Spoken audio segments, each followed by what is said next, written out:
बढ़ते आगे। उदयपुर हत्याकांड के विरोध में आज जयपुर समेत कई शहरों में बाजार बंद रहे। वहीं पिछले 48 घंटे से जारी नेटबंदी में करीब 20 से 22 हजार करोड़ का व्यापार प्रभावित होने की आशंका है। जयपुर में भी कल से लेकर आज तक करीब 1500 करोड़ के नुकसान का अनुमान है।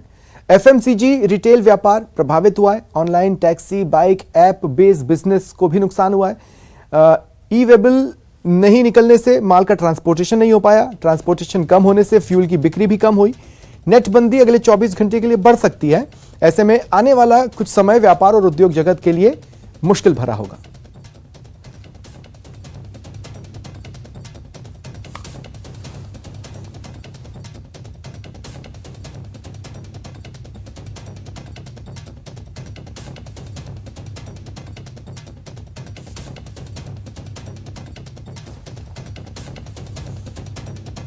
तो देखिए, उदयपुर में हत्याकांड सामने आने के बाद नेटबंदी का प्रदेश भर में फैसला लिया गया, क्योंकि आक्रोश चरम पर था।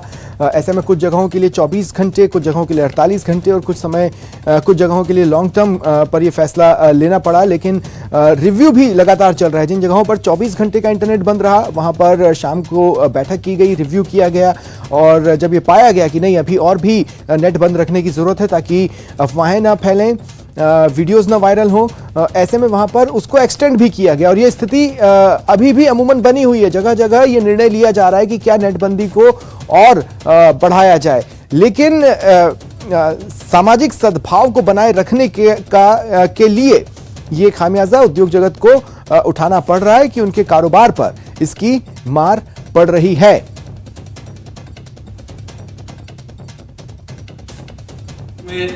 जो हत्या हुई उसके कारण कल से नेटबंदी लगातार चल रही है और आज जयपुर में व्यापार बंद था। जयपुर के अलावा राजस्थान के कई हिस्सों में व्यापार पूर्णतया बंद रहा। ऐसे में इस नेटबंदी के कारण आज के मतलब एक दिन में कम से कम 13,000 से 15,000 करोड़ रुपए तक का नुकसान व्यापार जगत को हुआ है। साथ ही व्यापार जगत के अलावा सरकार को भी 600 से 700 करोड़ की रेवेन्यू लॉस हुई है।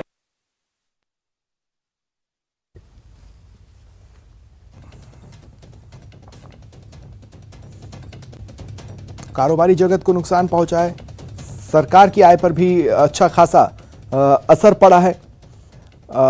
इस बीच लोगों ने भी अपने अपने प्रतिष्ठान बंद रखे, लेकिन रोजमर्रा में जो नेट का इस्तेमाल होता है, जैसे आपको कहीं जाना है, आपको कैब बुलाना है, तो वो नहीं हो पा रहा है। इसके अलावा जो ऑनलाइन ट्रांजैक्शन रिलेटेड चीजें होती हैं वो भी बुरी तरह से प्रभावित हुई हैं। सहयोगी सौरभ गृहस्थी इस वक्त मेरे साथ लाइव जुड़ रहे हैं। सौरभ, देखिए, वैसे भी उदयपुर हत्याकांड के बाद सब कुछ मानो रुक सा गया, कारोबार भी उसी श्रेणी में। जी बिल्कुल, देखिए, जिस प्रकार की घटना हुई उसके बाद उसका असर जो है वो पूरे प्रदेश भर में देखने को मिल रहा है। क्योंकि आज ना सिर्फ जयपुर बंद रहा है, इसके अलावा राजसमंद और प्रदेश के कई कस्बे जो हैं वो बंद रहे हैं। और कल भी जो है वो कल सीकर बंद रहने वाला है और भी अलग अलग कस्बे जो है वो बंद रहने वाले हैं। यानी अगले 2-3 दिन इसी प्रकार का विरोध प्रदर्शन जो है वो देखने को मिल सकता है। और यही कारण है कि सरकार ने हो रहा है, क्योंकि हर जगह 24 घंटे में नेटबंदी के फैसले का रिव्यू चल रहा है, इसलिए।